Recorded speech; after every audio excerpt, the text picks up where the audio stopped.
Magandang hapon po sa inyong lahat mga kababayan.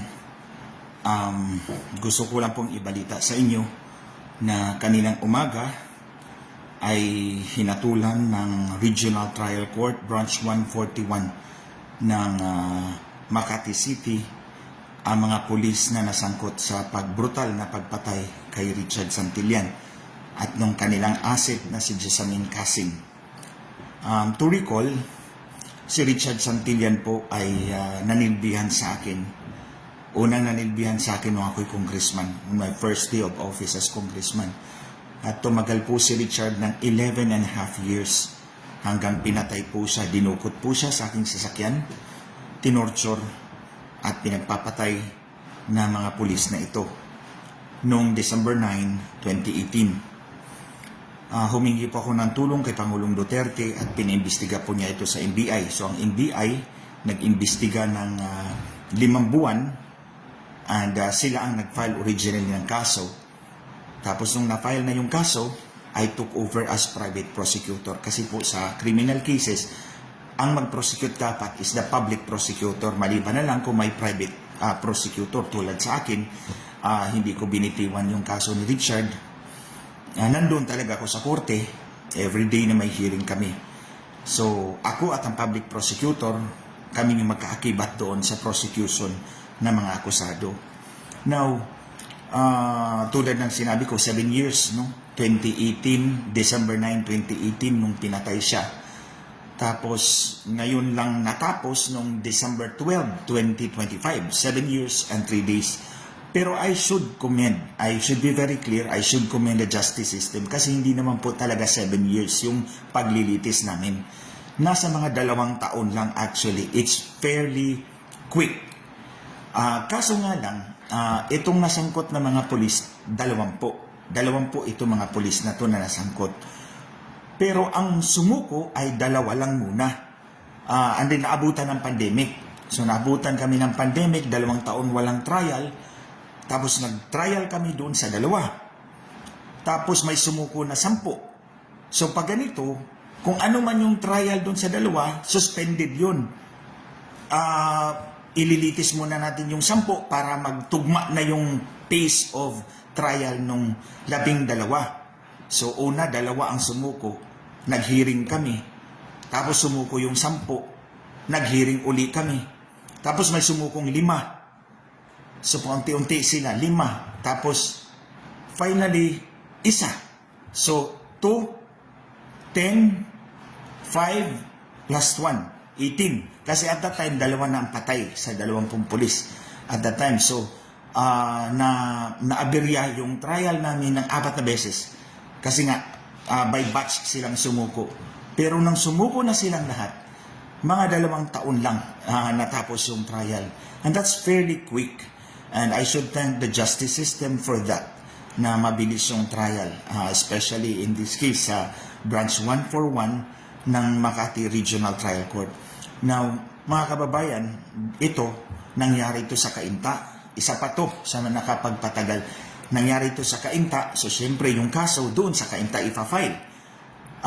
Tapos wala pang 1 buwan, nagpalabas ng order ang Korte Suprema, in-unload yung kaso namin kasi 8,000 ang backlog sa kaso sa korte na yun. Sa Cainta, 8,000 kaso. So, kung nandun kami, ewan ko kung gaano katagal yun. So, buti na-unload kami. So, nalipat kami sa Antipolo, RTC. Tapos, pina-inhibit ko yung isang judge, lumipat kami doon sa babang korte, sa same RTC. Tapos sumulat ako sa Supreme Court, sabi ko, natatakot yung mga testigo ko dahil malapit lang sa pinangyarihan ng krimen. Kung pwede, ilipat kami. So nilipat kami ng Korte Suprema sa RTC Makati. So doon na kami naglitis. Tapos meron pa akong judge doon na pina-inhibit. Ito yung judge na nagpakawala sa anak ni Boying Remulla. And then finally, napunta kami dito kay Judge Mabasa. And because I have faith in the judge, in the fairness of the judge, so natuloy yung kaso hanggang natapos kami noong December 12. And then, pinasubmit kami ng memorandum. Kahit nung Pasko, nagtatrabaho ako sa memorandum ko. Ang due date, January 12. Tapos, 2 months to decide. So, kanina, nag-promulgation. So, Sabi ko, 20 ang pulis na sangkot dito. Pero yung dalawa namatay bago ang trial. Yung isa na heart attack. Yung isa na heart attack din dahil na COVID. Pero pinagdasal ko yun sa Diyos na arestuhin mo sila. Hindi ko naman sinabi na arestuhin mo sila ng buhay. Cardiac arrest pa rin. Anyway, 18 ang natira. Tapos, may isang babae na kasama ang panahon to ni General Carranza. Yung nagmanipula ng eleksyon dyan sa Silang Cavite. Isa pa yan. Hindi pa tayo tapos Carranza, ha? Tandaan mo yan. Anyway, sorry na malakas naman yung signal ko, pero dito sinasabi slow yung connection. Anyway, sige, tapusin natin to. Yung isang babae, nakapagpiyansa siya. So, umakyat siya doon sa Antipolo, nagpasalamat sa kanyang abogado. Pagbaba niya, nabunggo siya ng jeepney at dead on the spot. So, kaya 3 na ang namatay. So, 17 na lang ang natira. So, sa 17, yung siyam, pinakawalan ni judge kasi kulang yung ebidensya laban sa kanila. So, hindi ko na yun, hindi ko na yun ginulo. Kasi kulang nga yung ebidensya laban sa kanila. Okay, itong 8, matibay ang ebidensya sa kanila. Kaya, nung nag-apply sila ng bail, dininay ni judge. Nung nag-file sila ng demurrer to evidence, ibig sabihin walang ebidensya laban sa kanila, dininay din ni judge. So, kaya malaki na talaga ang pag-asa ko na ma-convicted. So, kaninang umaga, they were sentenced to reclusion perpetua. Yung reclusion perpetua, mga kababayan, ang duration doon is 20 years and 1 day to 40 years.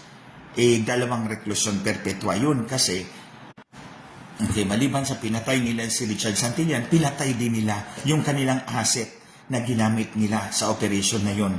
In fact, may isa kong testigo, sinabi niya, attorney, mayroong dala-dala si Jessamine na yung bag na nasa, yung sa dito, punong-puno ng laman. Pero nung natapos yung krimen, nawala ang bag. So, ang tingin ko, binayad yun sa kanya. Pero, binawi din nila yung binayad nila pagkatapos nilang binaril. Alam mo kung saan nila binaril yung babae, si Richard Santillan? Binaril nila dito sa, dito, tumama. Tumagos sa heart, tumagos sa liver. Eh, syempre, dead on the spot. Hindi ko alam kung bakit ganito to. Maganda yung connection ko palagi rito sa bahay. But anyway, sige, hindi na muna ako magtatagal. Tapusin ko lang muna tong explanation ko sa inyo.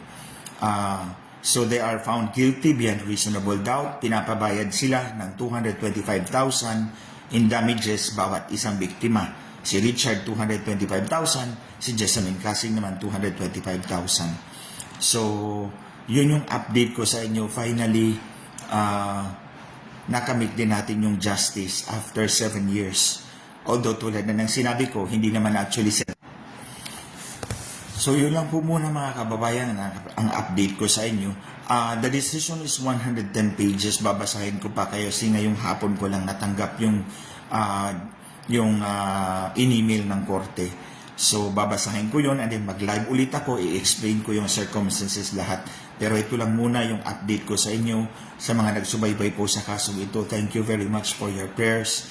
Thank you sa NBI, si Attorney Laika Digamo, si Attorney Ross Calob. Ito yung dalawang agents na nakatutok talaga sa kasong ito. Although I thank everyone in the NBI Death Investigation Division kasi ito yung point agency, point unit ng NBI na nag-imbestiga. At maganda talaga yung pagka-imbestiga nila. Although yung sa Siam, kulang nga talaga yung ebidensya sa kanila. So ulitin ko, itong kaso na to, $3 million ang binayad ni Smartmatic para takutin ako, para tumigil ako sa pagkikipaglaban sa kanila. Para labanan yung mga mandaraya sa ating halalan. Hindi nyo man alam yun mga kababayan. Somebody is fighting for you. For the last 15 years, from 2010 to 2025, until today, I'm still fighting. So tandaan nyo yung mga kababayan, hindi ako subuko, fighting for your future, for our country. $3 million ang binayad ni Smartmatic dito. Ultimately, they failed. Yung leader ng Smartmatic, kinakasuhan ngayon ng Department of Justice sa Amerika. He is facing more than 20 years in jail time. kapag they are found guilty. So, yung isa pang point person dito sa krimen na to, chairman dati ng Commission on Elections, Didbol na. 2 years after pinatay si Richard. Ewan ko nito. Anyways, mga kababayan, maraming salamat po sa inyong pagsubaybay sa kasong ito, pagsuporta po sa akin. It means a lot to me.